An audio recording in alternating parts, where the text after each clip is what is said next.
ഓടിച്ചിടണ്.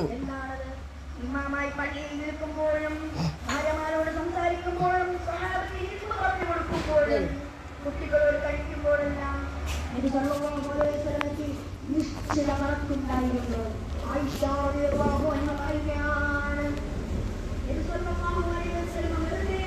അതുകൊണ്ടാണ്ട് അമ്പോ കുറേ എണ്ണം കോൺഫിഡൻ്റ് അല്ല.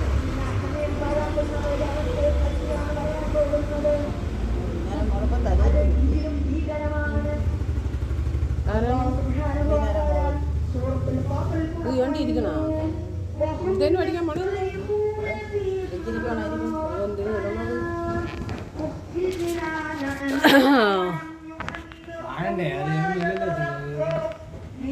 കണ്ടില്ല. അതുകൊണ്ട്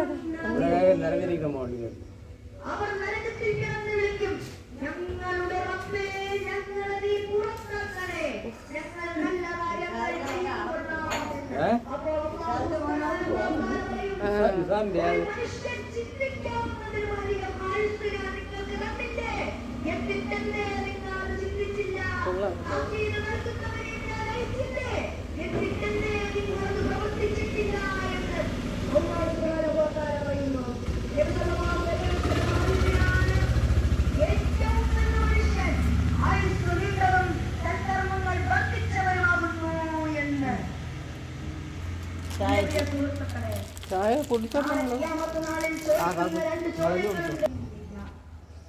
ഈ ഒരു കാര്യം ഞാൻ നിങ്ങളെ ഓർമ്മിപ്പിച്ചുകൊണ്ട് നിർത്തുകയാണ്.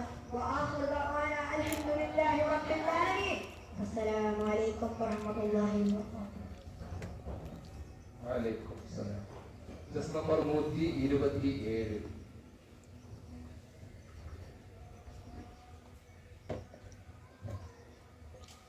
അസ്സലാമു അലൈക്കും വറഹ്മത്തുള്ളാഹി.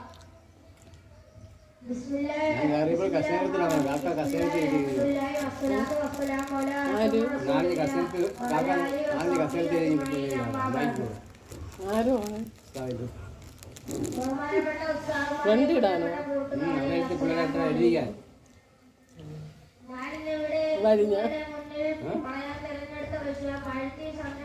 എനിക്ക് മനസ്സിലാക്കിയ ഉറപ്പ് പറയുന്നു. അത് ഇതിനൊക്കെ പോയി മൈക്കിൽ കൂടെ കാണില്ല. മൈക്കിൽ കൂടെ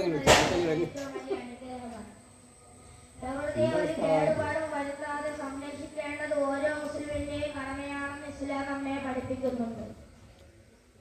പോലെ യാതൊരുവിധ നാശമുണ്ടാക്കരുത് എന്ന് പരിശുദ്ധ ഖുർആനിലൂടെ അല്ലാഹു പറയുന്നു. സൂറത്തുൽ അഅറാഫിലൂടെ അല്ലാഹു പറയുന്നു, വലാ തുഫ്സിദൂ ഫിൽ അർളി ബഅദ ഇസ്ലാമിഹാ. ഭൂമി നന്നായി പരിപാലിക്കപ്പെട്ടതിന് ശേഷം നിങ്ങൾ അതിൽ നാശമുണ്ടാക്കരുത്. പ്രിയപ്പെട്ട കൂട്ടുകാരെ, നബി സല്ലല്ലാഹു അലൈഹി വസല്ലം തങ്ങൾ പ്രകൃതിയെ അത്രമേൽ സ്നേഹിച്ച ഒരു പ്രവാചകനായിരുന്നു. മരങ്ങൾ നട്ടുപിടിപ്പിക്കുന്നതിനെ കുറിച്ച് നബി സല്ലല്ലാഹു അലൈഹി വസല്ലം അറിയിച്ചിട്ടുണ്ട്. ആമിൻ മുസ്ലിമീൻ യസ്വറസൻ അയദറൻ വയഅകല മിൻഹു വൈനൗ ഇൻസാനൗ വഹിമത്തുനില്ല കാലൗ ബിഹി സദഖ. ഒരു മുസ്ലിം മരം നട്ടുപിടിപ്പിക്കുകയോ കൃഷി ഇറക്കുകയോ ചെയ്യുകയും അതിൽ നിന്ന് പക്ഷിയോ മൃഗങ്ങളോ മനുഷ്യന്മാരോ തിന്നുകയും ചെയ്താൽ അത് അവന് സദഖ ചെയ്തതിന്റെ പ്രതിഫലം നൽകുന്നതാണ്. കൂട്ടുകാരെ, നമ്മൾ നട്ടുപിടിപ്പിച്ച ചെടികളിൽ നിന്ന് ഒരു പക്ഷി കൊത്തി തിന്നാൽ പോലും അതിന് വല്ലാത്ത പ്രതിഫലം തരുന്ന മതമാണ് ഇസ്ലാം. ലോകാവസാനത്തിന് മുമ്പുള്ള നിമിഷത്തിൽ പോലും കൈ നടണമെന്ന് പഠിപ്പിച്ച മതമാണ് ഇസ്ലാം. റസൂലുള്ളാഹി സ്വല്ലല്ലാഹു അലൈഹി വസല്ലം ഇങ്ങാമത്തി സാത വബിയദി അമലിക്കും ഫസീല വൈനിസ്തിദ അല്ലാ തഖും ഹത്താ യവരിസുഹാ വയവരിസുഹാ.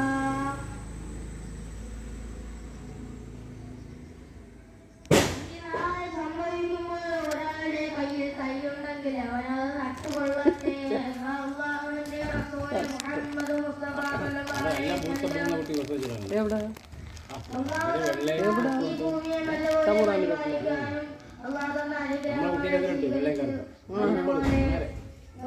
സംരക്ഷിക്കാനും അല്ലാഹു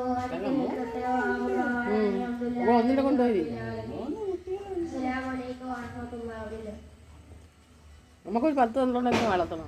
128. കറുപ്പും വെള്ളേ. നല്ലതാണ് ഭയങ്കര ഇഷ്ടമാണ്. ഓ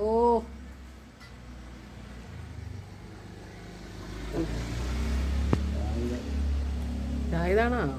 അസ്സലാമുഅലൈക്കും വറഹ്മത്തുള്ളാഹി വബറകാതുഹു. ബിസ്മില്ലാഹിർറഹ്മാനിർറഹീം. ബിസ്മില്ലാഹി അൽഹംദുലില്ലാഹി വസ്സലാത്തു വസ്സലാമു അലാ റസൂലില്ലാഹി വഅലാ ആലിഹി വസഹ്ബിഹി വമൻ അമ്മാ ബഅദ്. ഇന്ന് ഞാൻ നിങ്ങളുടെ മുന്നിൽ സംസാരിക്കുന്ന നല്ല കൂട്ടുകാരെന്ന വിഷയത്തെ കുറിച്ചാണ്. നമ്മുടെ ജീവിതത്തിൽ ഏറ്റവും സ്വാധീനമുള്ള ഒന്നാണ് സൗഹൃദം. ഒരു നല്ല കൂട്ടുകാരൻ നമ്മളെ നല്ല വഴിക്ക് നയിക്കുമ്പോൾ ഒരു ചീത്ത കൂട്ടുകാരൻ നമ്മളെ നല്ല നാശത്തിലേക്കാണ് എത്തിക്കുന്നത്. അതുകൊണ്ട് തന്നെ നാം ആരുമായാണ് കൂട്ടുകൂടേണ്ടത് എന്ന് ഇസ്ലാം വ്യക്തമായി പഠിപ്പിക്കുന്നുണ്ട്. പരിശുദ്ധ ഖുർആനിലൂടെ അല്ലാഹു തആല ഒരു യാഥാർത്ഥ്യം നമ്മെ ഓർമ്മിപ്പിക്കുന്നുണ്ട്. നാളെ പരലോകത്ത് വെച്ച് ചീത്ത കൂട്ടുകാരും കടിച്ചു കേൾക്കുമെന്ന് അല്ലാഹു തആല പറയുന്നു. കൊണ്ടുവന്നതിൽ പാതി ഇരിക്കും കറി. കൊണ്ടുവന്നതിൽ അരപ്പ് പാതി ഇരിക്കും.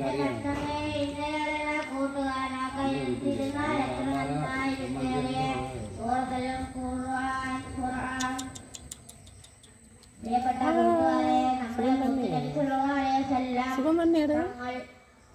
ഒരു മനോഹരമായ ഒരു ഉപമയിലൂടെ കൂട്ടുകാരനെ പറ്റി പാഠം തന്നിട്ടുണ്ട്.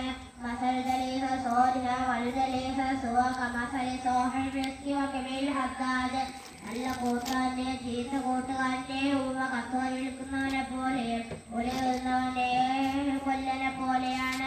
കസ്തൂരി വിൽക്കുന്നവനെ അടുത്തിരുന്നാൽ ഒന്നെങ്കിൽ കസ്തൂരി തരും, അല്ലെങ്കിൽ അതിന്റെ മണമെങ്കിലും നമുക്ക് കേൾക്കും. എന്നാൽ ഉലകുന്നവന്റെ അടുത്തിരുന്നാൽ ഒന്നെങ്കിൽ നമ്മുടെ വസ്ത്രം കഴിഞ്ഞു പോകും, അല്ലെങ്കിൽ അതിന്റെ ദുർഗന്ധമെങ്കിൽ നമുക്ക് കേൾക്കാം. നമ്മുടെ കൂട്ടുകാരിന്റെ എത്ര നല്ല ഉപമയാണത്. ഒരു നല്ല കൂട്ടുകാരനെ കൊണ്ടു നടന്നാൽ അവന്റെ സ്വഭാവം നമ്മളിലേക്കും മദ്രസയിൽ പഠിക്കാൻ പോകുമ്പോൾ നമ്മെ പഠിപ്പിക്കാൻ പ്രേരിപ്പിക്കുന്ന ചീത്തവാക്കുകൾ പറയാത്ത ആളായിരിക്കണം നമ്മുടെ കൂട്ടുകാരൻ.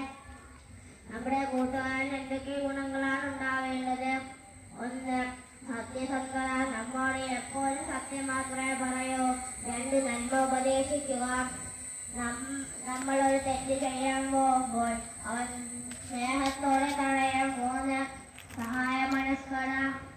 നമ്മളൊരു വിഷമത്തിലാവുമ്പോൾ അവൻ എപ്പോഴും കൂടെ ഉണ്ടാകും. നമ്മൾ മറ്റുള്ളവർക്ക് ആദ്യം നല്ല കൂട്ടുകാരാണ് ശ്രമിക്കുക. നമ്മൾ